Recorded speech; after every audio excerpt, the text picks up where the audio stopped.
I'm Sharon Spurlock, the Senior Director here, and I'm very excited today that we have a guest from BridgingApps. She is a program manager there, and it's a program of Easter Seals Greater Houston. Amy holds a BA in psychology and a master's in education in early childhood special education from Auburn. She taught public elementary schools for 13 years in a lot of different settings. So way to go, Amy. Shout out to teachers out there.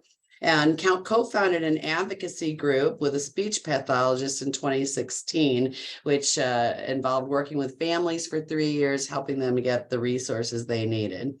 And now her role is to educate individuals with disabilities of all ages and their caregivers on how to use technology to make daily life easier. And we've really leaned into technology over the last few weeks in our sessions because as there's staffing shortages, people can maintain their independence and really control their own lives the more they are able to use technology to enhance their own skills. So Amy's going to tell you a little bit about what BridgingApps is able to do for you and give us a little tour. Thanks for joining us today. Yes, I am Amy Fuchs. I'm going to start right away by sharing my screen here and start talking you through a few things.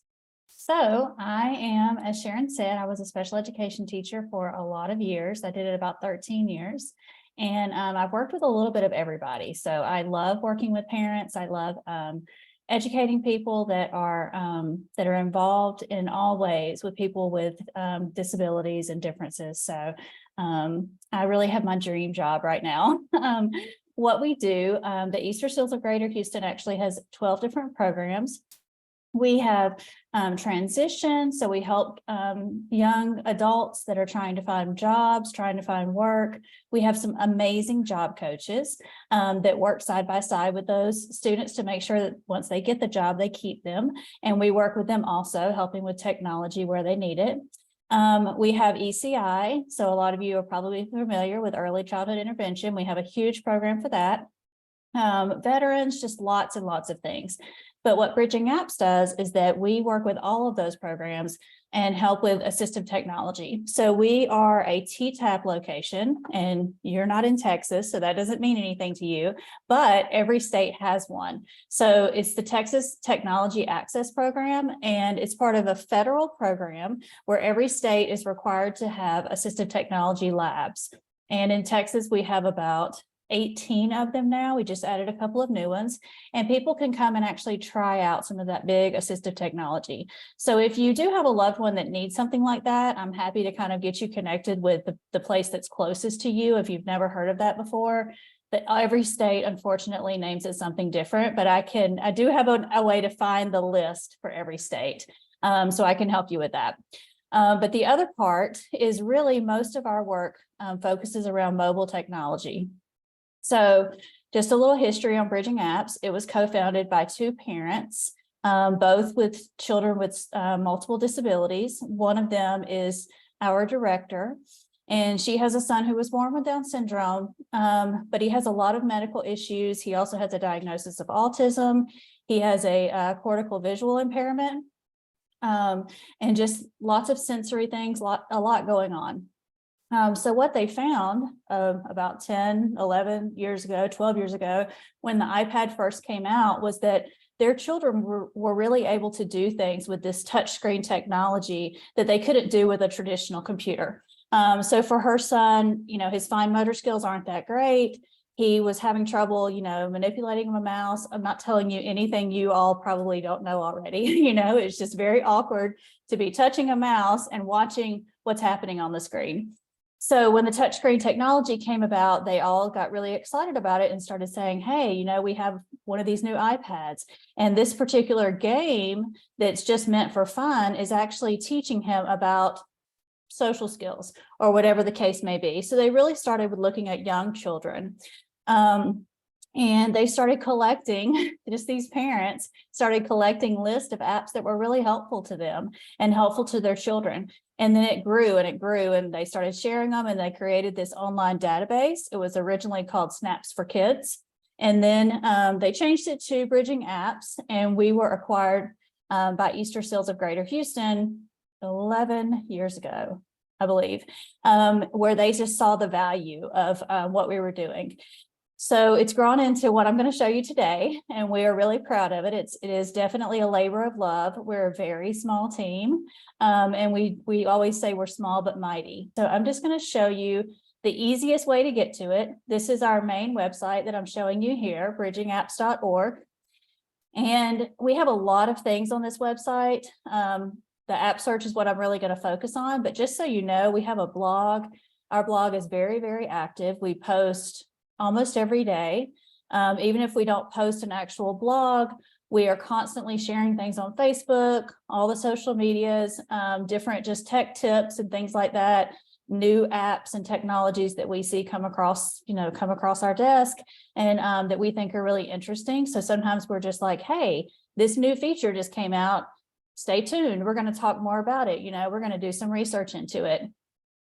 We have some relationships with some app developers where they will send us their apps and ask us to test them now in beta form, because they know that we have that knowledge of the disability community, and they want to make sure they get it right for that community, because they're recognizing that it's a big area of their users, and at different times in people's lives for different reasons.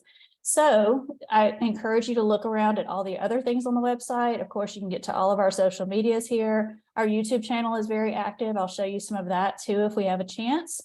And right now we're going to focus though on the app search. So there are two different ways to get to it, because one thing we learned in building a database is that people like to search for things and get to things in different ways. So we are giving you what you want. We have a menu here, and you can go down and just do find an app, or you can also go down to this nice little button that says app search. So either one of those will get you to the page. So what we have is, this is the home page of our app search database. And you can see right away, it's got this simple little search box. You can go in and search for, you can search over diagnosis, disability. One of the biggest things that really made us want to do this is because I always give the example of autism. If you go to the app search tool and you search autism, you're going to get a million hits. A lot of those developers are trying to make money off of the autism community. And they might not even really have any expertise with that community. So what we wanted was this shortcut for families from someone that they can trust. And of course, Easter Seals is someone that has been around for a long time and has a lot of experience with people with disabilities. So you can just search, you could do autism, you could do reading, you could say dyslexia, whatever you wanted to search. We do talk a lot about school age and young adults, but this is actually for every age. One of our favorite clients is in her 90s, and she actually comes to us for in-person help because her computer died, and her children encouraged her to get an iPad Pro in place of her desktop computer, which she was excited about, but of course couldn't see the ways that it could be like a computer. So she would come to us every week, and we would spend an hour or so with her working on that. So it's definitely for every age out there. Okay, so here are, when I typed in autism, you have all these different apps that come up. Some of these probably look really familiar to you. You can go over and use these filters here. This is my favorite filter. I love to do the newest first because I like to see what the most recent thing is that was added or updated. You can also search by price. So you can sort them low to high or high to low. Proloquo to go is going to be one of the most expensive ones. So that's going to come up when you sort them this way. You can also just sort through, maybe I only want to see communication apps that are recommended for children with autism or adults with autism. So you can sort out all these different ways, and you can see it just refreshes immediately. One of my favorite filters to make sure that people understand and know how to use is this one for platform. So just the nature of it is that Apple has a lot more apps, and a lot of developers actually create their apps for Apple for the App Store first, and then they will create the Android versions or the web versions. Sometimes people will do web versions first, but and then an app, a mobile app. But for the most part, we see a lot of times they come out in Apple first, especially those for the disability community for some reason. A lot of iPad apps. So if you are an Android user, then you don't want to read about an app and fall in love with it and then find out it's not for you. You can't get it on your device. So I tell people, go in and mark the Android one and let that narrow down. See, Proloquo to go, it went away because it's only available for Apple products. So that kind of gives you an idea of how to filter that out. Now I'm going to go back to the home page and I'm going to show you, let's see, which app do we want to do? I'm going to show you kind of what we call the anatomy of an app review to try to help you understand why this might be helpful to you or why you might want to trust it. So what we do, the really interesting thing is that we don't just gather the apps, we also review them through that lens of a disability. So as I said, I'm a former special education teacher. I also have family members with reading disabilities, things like that. A lot of our team are caregivers of different disabilities, or we also have people who have disabilities themselves and review apps also. So everything we do is through that lens of a disability. How can it help this community? How can it help someone with this particular need? A lot of us are caregivers of older family members now. So we do a lot of reviews of how can it help this senior adult who maybe is losing their vision? Does something work with voiceover? How can it help someone who's starting to have memory loss? And those kind of things. So we review through that lens. So when you go to any app review, if it has been reviewed, it will have these stars filled in. This is our BridgingApps rating. CanPlan is a great app. That's why it has 5 stars. And then the first tab is going to be the review, the actual BridgingApps review. So as I said, this is always written by someone who has reviewed it, who has the person who reviewed it has had experience with people with disabilities. They use it with someone with a disability. They've worked with them. They're caregivers. They are one of them, all of those things. So somebody just can't call us and say, hey, I want to write a review for you. And, we really, really are careful about who can write our reviews. So the first tab is going to be the review. We like to format the reviews in a pretty predictable way so that most of them sound the same. You know where to look for the important information to you.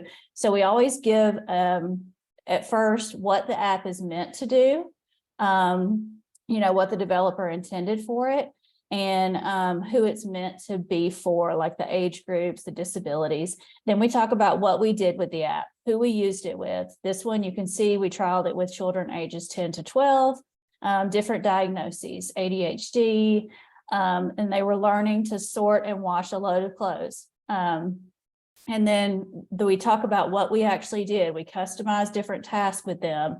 We made a to-do list, all of those things, so that before you ever download this, you can hear how a real person used it. Just as a side note, if a lot of people aren't aware, if I am an app developer, I can actually pay people to give me great reviews on the App Store and things like that. And I don't ever really have any proof that they've used them before.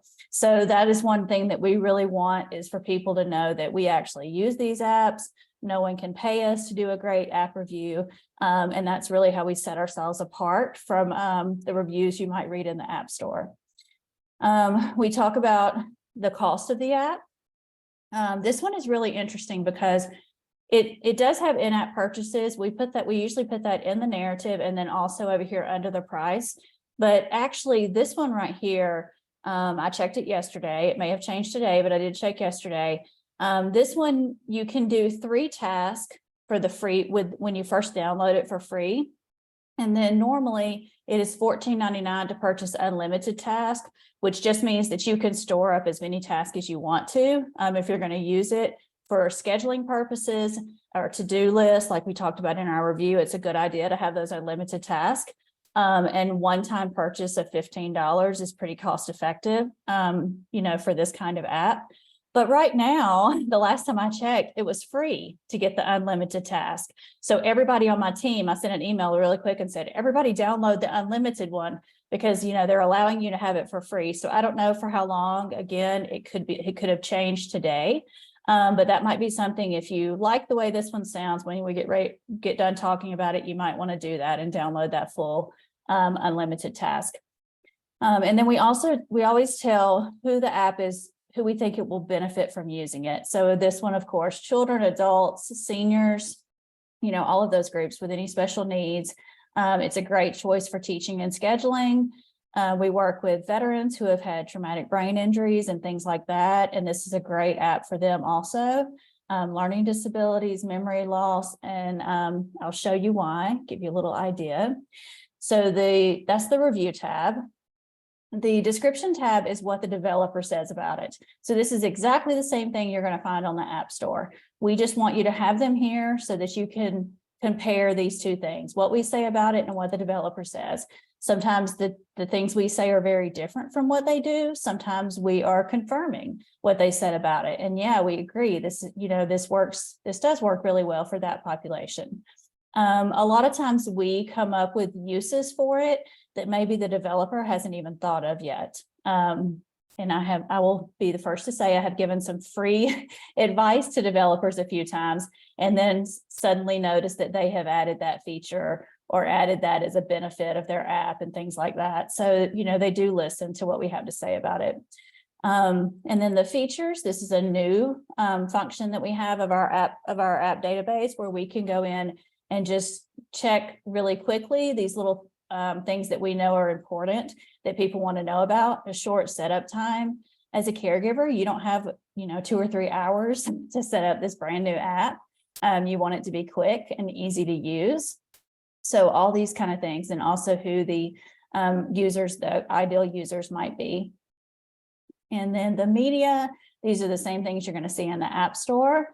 If you haven't figured out, this is a task analysis app, basically.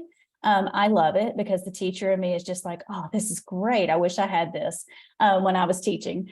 So what you can do here is you take a picture of each stage of the task, each step, and then you type in what that stage needs to be, what they're supposed to do in that stage. And this little button down here, once they press it, it will speak whatever you type in. So this is nice because some of these apps, they'll have you record your own voice, and this one does it just by what you type in there. So this is a task analysis that they created about washing clothes. This is actually one of the tasks that comes stored in the app when you download it.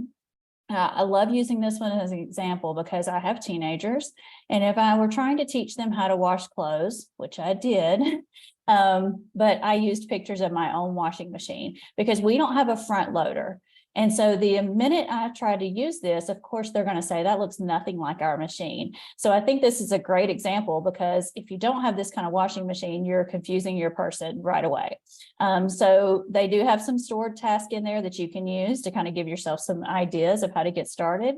But I do recommend using your own pictures, and the app makes it really easy. Because when you start to create a task, you just click that you want to use your camera, you take a picture of what that item is, you add it to the task, you type in what you're going to do.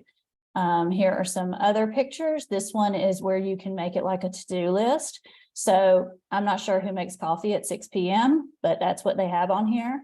And so you can set up, all of these things, and the person has to check that they've done that, that they've been through that task and taken care of that. Especially charging their phone, because so many people don't have landlines now.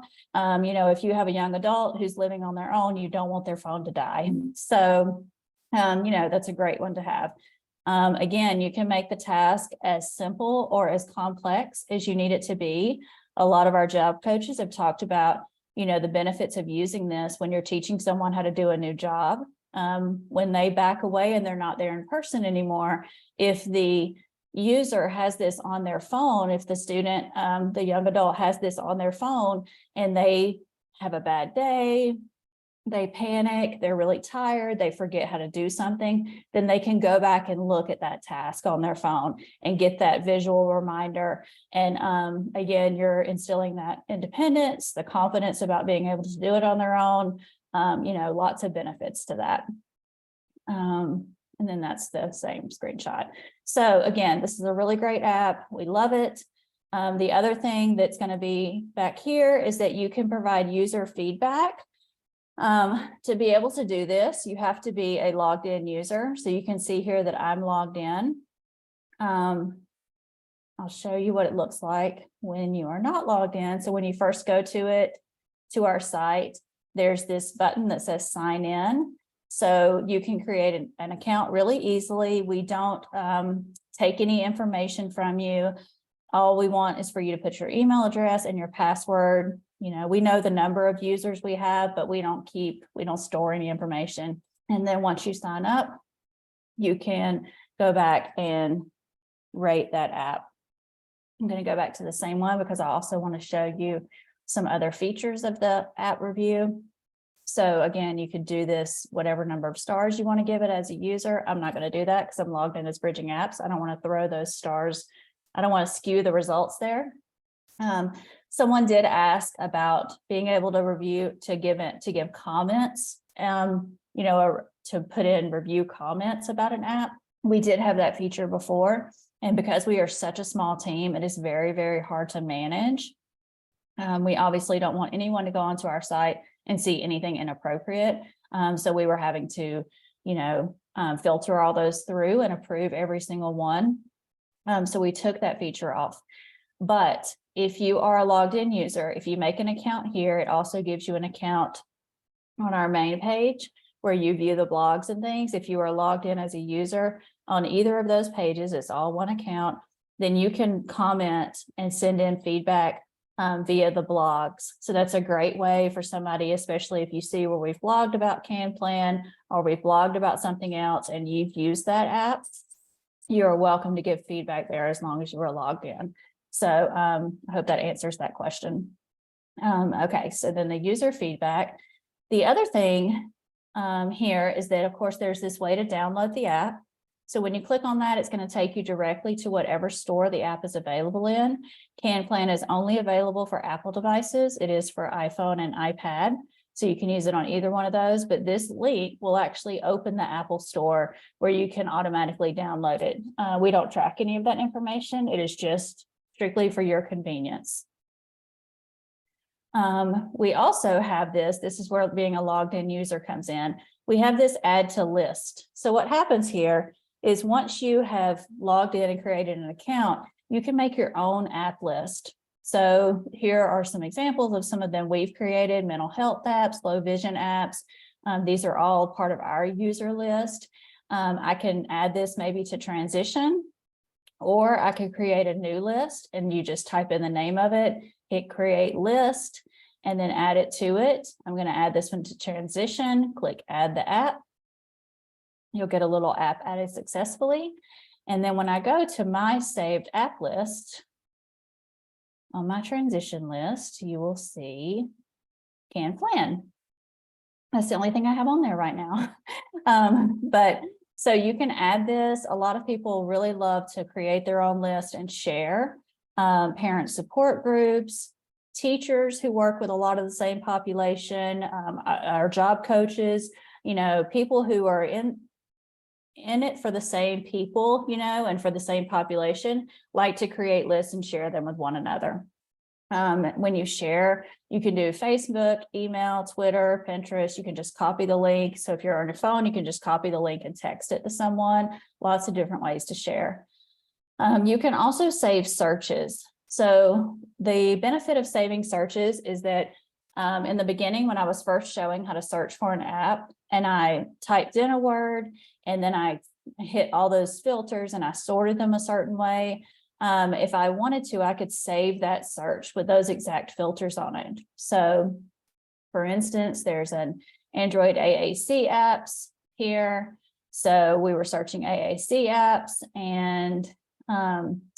and put some filters in, and then we just save that list or save that search. So the benefit here is when you go back to that search, maybe you come back and look at it in a couple of months, because the automatic sorting on here is from newest to oldest.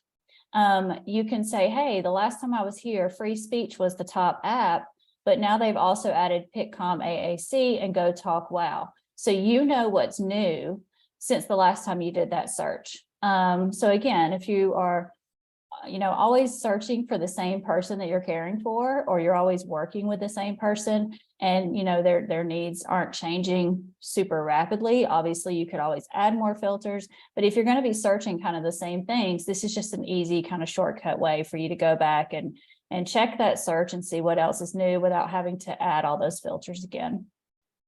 I am going to go back one more time to Can Plan so we can keep talking about the app review. The other things are the price, and we already talked about the in-app purchases. We are still going back, and we relaunched this new, the new coding, the new format about a year ago. So we are still going back and making sure that all of these are correct.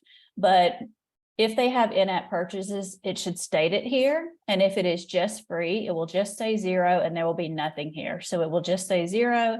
And the next thing will be this part that is the developer's website. So we like for people to be able to go and look up things about that developer, which is another thing that's kind of different. So you can go to the website and read about University of Victoria. They do a really great job keeping up their apps. And so we really like them. We also have the updated date here. The last time they updated it was May 31st, 2022. So about a year ago, almost a year ago. We try to educate people about this date to let them know that, if you are an iPhone user, your phone has probably updated about, it seems like 30 times in the past 2 months, maybe. And so when that happens, every time that happens, it could affect how the app works with your phone. So what we usually tell people is that developers don't have to update their app every single time the operating system of the phone updates. However, they should be doing it pretty regularly. So saying they did it almost a year ago is not that bad. If you go to one and you're going to spend money on it and it says it hasn't been updated since maybe 2017, then maybe that's not one that you want to download and spend any money on. If it's free, it's not going to hurt you to download it. But just know that there may be some things that don't work correctly with your device because your device is updated so many times, in the last 6 years and the app has not been updated. So just some little education there. We like to, create smart consumers. The official Can I ask app. a quick question, Amy? Yeah, of course.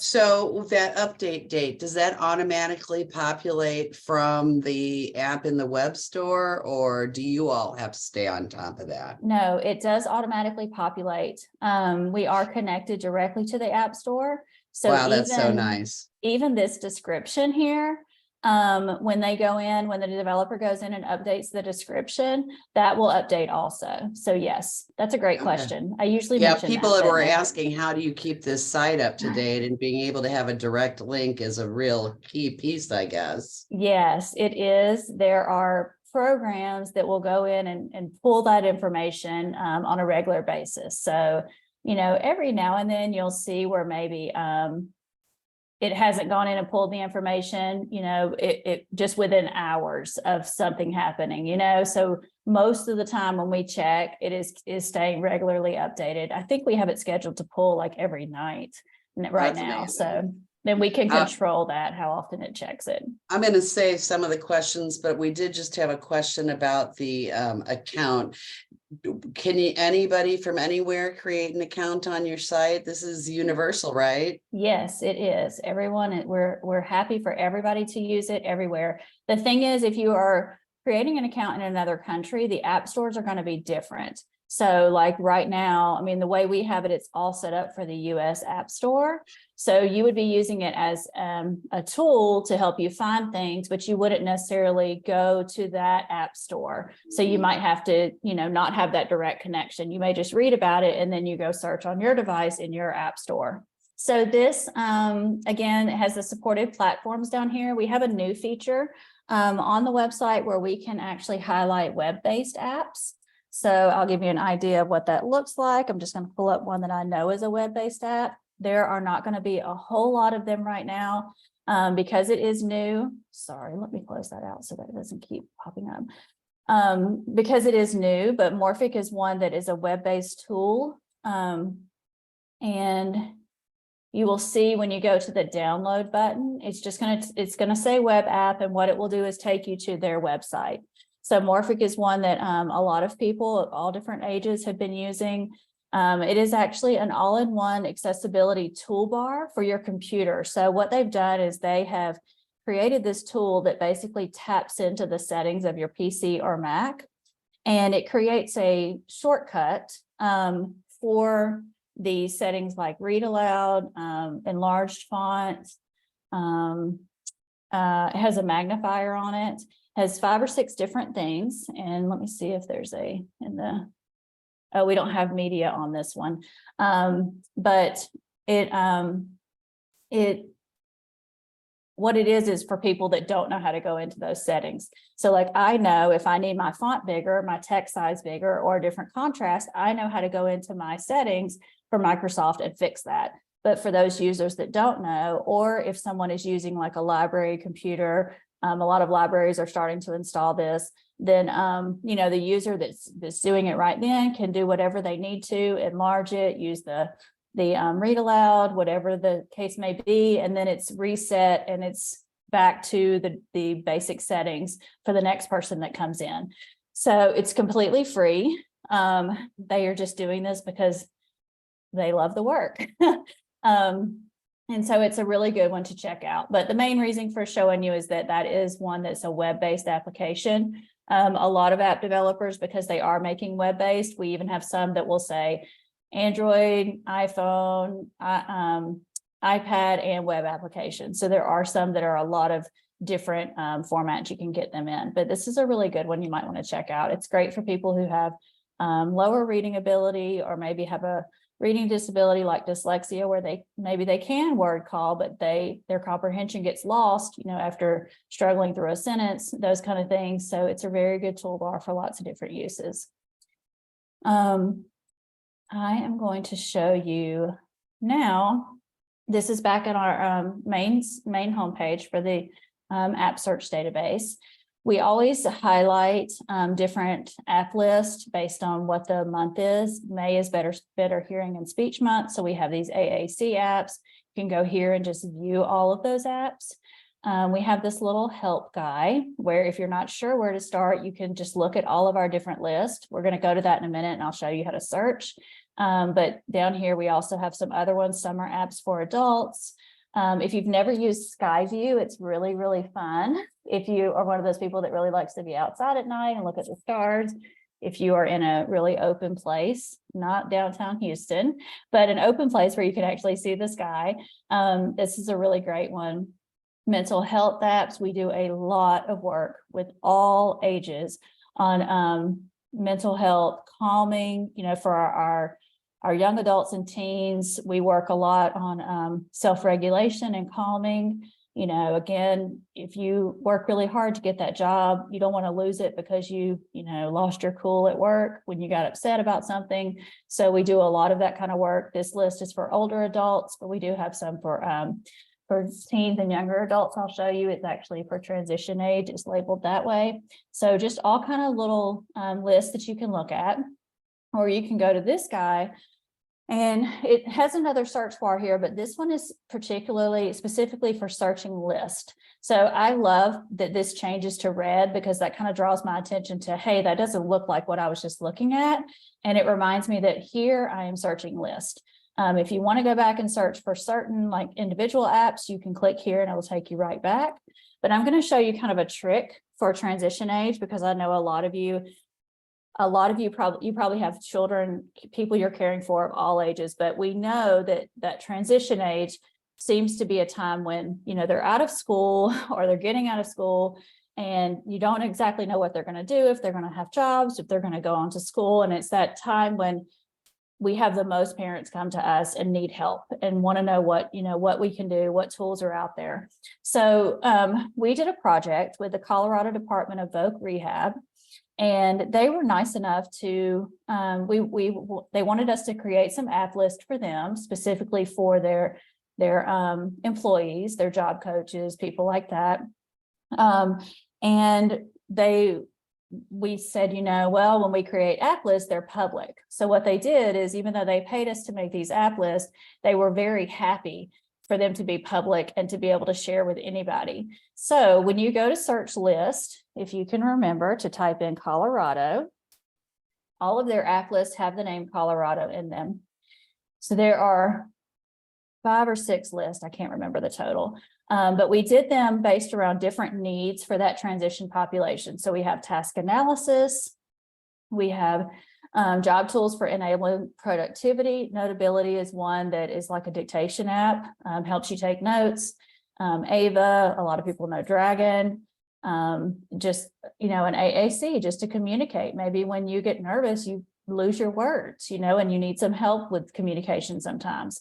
We also have job search preparation. So these are resumes. This one, SnapType Pro, is one where you can actually upload like a worksheet or a document and fill it in on there. There is a new one that we need to add to this list called SnapType Pro 2 that we are in the process of reviewing right now. We don't have it reviewed yet, but it is in our database that you may be interested in. And it is, I believe it's $30. But what it's doing, the reason for the increase in the price is because it is actually going to create, like when you upload a worksheet or a job application, any kind of document, it actually makes it interactive, is what they claim. And so we're in the process of reviewing that. But anyway, something where you could upload the job application, fill it out electronically, and then share it in lots of different ways. The resumes, we have mixed feelings. Our job coaches are sometimes like, oh, we don't like those pre-printed, pre-canned resumes. But if you're working with a child, really, a teenager who has no idea what a resume is supposed to look like, these are really great to start, and just to give them that idea. There's also one in here in this list that you might like that is called Job Interview Prep. This one, they can actually go through simulations of doing job interviews and things like that. So this is a really good one. Again, these templates are just to teach them, here's what people want to know about you when you're applying for a job. You don't necessarily put that you have 5 cats at your house, like that's information you share later when you're making friends with somebody, but not when you're applying for that job. So just little tips like that. Okay, so that was the enabling productivity. And oh, sorry. It took me 1 page extra. The executive functioning organization, obviously that's a really big one. This Match Time app is another one that costs money, but it is by attainment. And they have some really great apps. This is for helping people understand time. And of course, time is such a hard concept to get. So this is for those that still need that understanding. What time do I need to start getting ready for work if I have to be there at 3 o'clock and those kind of things. So this is a great time teaching app. Can I interrupt and ask a question? Yeah, of course. I noticed under that match time, there was no review. So can you just tell us a little bit about the process? How do you learn about new apps? How do you decide whether they are going to get reviewed? How long does it usually take from app introduction to a review to a posting? Yeah, we are a very small team. We do have reviewers all over the country, but the beginning process really is with our team. And when I say small, our whole team is about 10 people, and not all of those people are involved in the app database part. Some of those people are only in person, serving clients in person and actually doing the digital skills training and those kind of things. So what we do is we all are very diligent about looking for new technologies. We have all kinds of resources, disability resources and all those things that we all follow. We get these newsletters. We just try very hard to stay up on technologies. Sometimes someone will call us and say, hey, I heard about this and I don't see that it's on your website, and we'll get a little information and we'll say, hey, we'll try it out. Typically what I tell developers when we first meet with them, because we do have some developers who contact us, we tell them right away, we don't take any money from them. Typically, I tell them it takes us about 3 months from the minute we first add the app and we start using it. Obviously, we don't want to do a really quick job with an app review, because if you want to test out every aspect of it, you have to take some time with that. And we actually try to break things when we review them, because we don't want that to happen to our users. So we really, really test things out. 3 months may be a little bit, it may not always take that long, but what we do though is when we add something, when it does get reviewed, then we always share that on the blog, which will go into part of our newsletter. I know that we're going to have a link to the newsletter in there to sign up, but basically if you sign up and create an account, what we're doing, what it does now is it will add you to that newsletter. And then when the newsletter comes, if you don't want it, you read it, give it a chance one time, and you don't want it, then you can unsubscribe. So it is a lot of really kind of organic learning about the apps and figuring out, what's going to work, and then finding the best people to review it. So we have someone who is blind, and he reviews and checks all the voiceover features and things like that for different apps. He will review those navigation apps that help you get through an airport, when you're blind, and those kind of things. So it is a long process. Do you seek out people to be reviewers, or do people come to you and say, I think I'd be a great reviewer? Both, actually. We love for people to volunteer to be reviewers. Anytime I speak to a group of professionals or caregivers, I always give that plug of we are always looking for new reviewers. The caregivers and the actual people with disabilities are the ones that we really want to give us the honest truth about these apps, and again, because we do have some relationships with some of the developers, we can contact them and say, hey, we have a user that wants to use this, for example, with voiceover, and it just doesn't work. Like, what can you do for it? And we want you to know that. And so, yeah, we are always looking for developers. People can just email me directly, and I'll put them in touch with the person that manages our database and helps with reviewers. It's a really easy process now. We actually have just a form that they can go and fill in, and it asks questions, and they put in their answers, and then it formats it into a nice review for them. Lovely. Thank you. Yeah, of course. So I'm almost done with the Colorado list. I just wanted you to have this kind of it's an easy way to get started if you're not sure what you're looking for, but you're working with this population. These are just great lists to get started. So the self-regulation and calming, again, we work a lot with, helping them keep those jobs once they get them. And then money management and financial technology. What are you going to do with that money once you get it? A lot of these, you see this like A symbol. This is attainment. This is another one, just like the match time one, and it is expensive.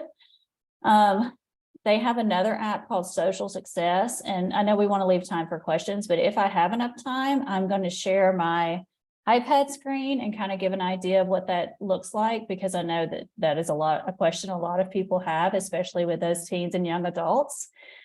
So I'm going to leave the app search tool for now and switch my screen sharing. Okay, so this app it looks like this. I'll show you the little icon down here at the bottom. These people look like people waving, and there's that A at the bottom. That's what the app looks like. It's called Social Success. It is by Attainment. There are actually 2 versions of it on our app search tool. And one of them is free. It's the light version. And one of them is $59.99. And the reason is because they have loaded a lot of videos and interactive questions and things like that in here. So I just wanted you to see this because it was one of the pre-questions that came in. I can't help with dating advice and all of that. I'm struggling too. I have teenagers. But this one is a great one for kind of those social stories, really. And so you can see this is the homepage. This is the full version that I have. So this is the $60 version because we want people to come in and see, what they're getting if they decide to buy it. This one, for example, using technology. All of these, the default is when you click on something, it reads it to you. So you can see the different kind of scenarios they have here. It's a little bit delayed because I'm doing screen sharing, but it does speak it using cell phones. Yeah. And then it Text has messages. texting. Cell phone photos. So for each one of these scenarios up here at the top, it has the intro, it has different steps involved in it. It has self-talk, which I love, the self-talk. So when you click on that, it reads it all to you. Again, family. it's going to be a little delayed with my us. school's teams, my pets, and on vacation. I take photos of okay things and send them to family and friends. I don't take photos that embarrass anyone. Taking and sharing photos is fun. So they have Cell that. phone photos. Each one of these has a self-talk. It has a little movie. It's like a little video they can watch with some scenarios in it. And then it has these problem-solving questions. So if you add users to this, and all you have to do is like create a user and then just put their name in there, it saves what their answers are to these problem-solving questions. So like for this one, you can see the scenario here. Take a photo that might embarrass you. What is one thing you can do? So if you click on each one of these answers, it will read that answer to you, and then whichever one they want to choose, they just click on it and it will be highlighted. So I'm going to choose leave. And then you go to the next question, and there's another one there. Each scenario has 2 questions. Hey, what is Sorry, one it's so thing delayed. you can do? And so again, they answer it and then they click done.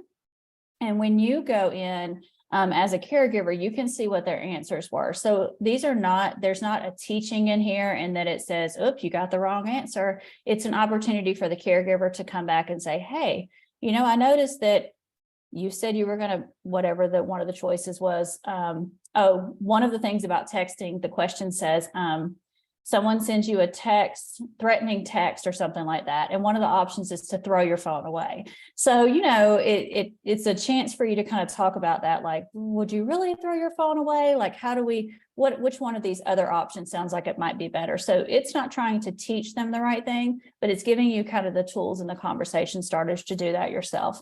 They have steps on each one. There are little videos. I use my cell phone to take photos. 2. I take photos of okay things. So, and again, they all Cell phone photos. The default is for them to speak out. So again, this is the full version. It does have, oops, sorry, I meant to do exit. It does have, several different things, and each one of those has all of those built into it. So it might be something, again, for those kind of conversation starters and working on those interpersonal skills.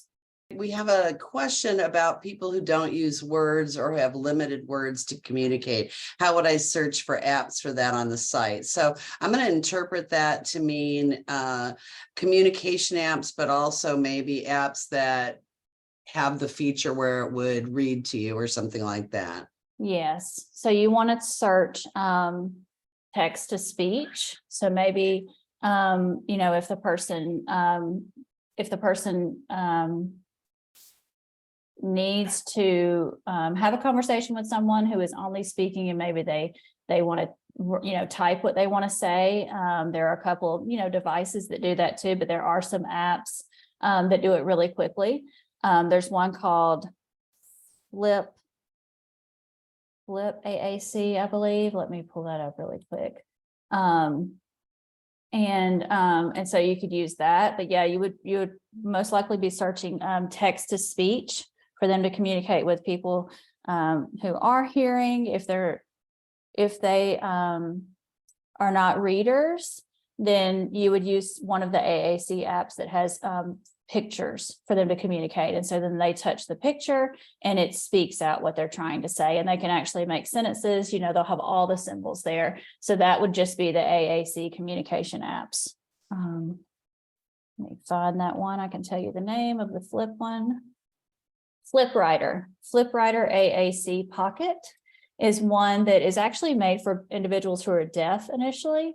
But what it does is your device has two different screens on it. So if Sharon and I are sitting across from each other, she can see one correctly and I can see the other correctly. And I type in what I want to say and it shows up on her screen or speaks to her screen. So that's an easy one, to kind of use. But again, the person has to be literate to be able to do that. So if not, you would use the symbols images. And there were a couple of questions that came in before. I did answer several of those, but there was also one about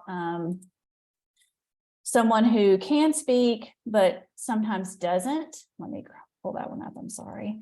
So someone said my child can speak, but sometimes we don't understand what she is saying.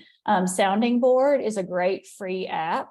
And then also Touch Chat. So Sounding Board is free. Touch Chat is pricey. So it's a difference in kind of having that a very easy to use with not a lot of information preloaded into it.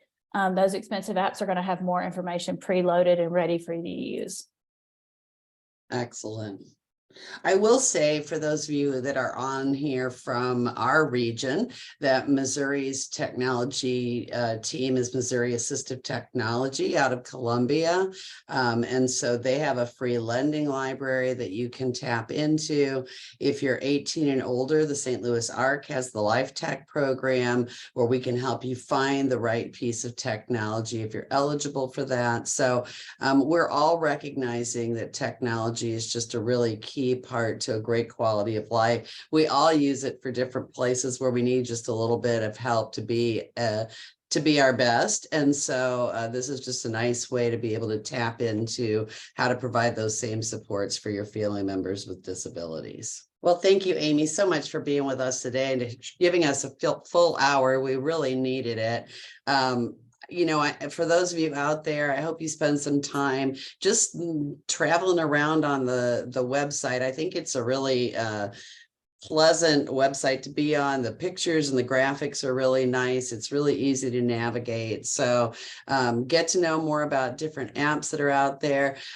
Try a few things out that are free, and then maybe you'll determine where there's something that's worth paying some money for so that you can really get the bang for that buck. So whatever you decide to do, I hope that you will find technology is a resource, not something to be afraid of. So thank you again, Amy. I appreciate your time today.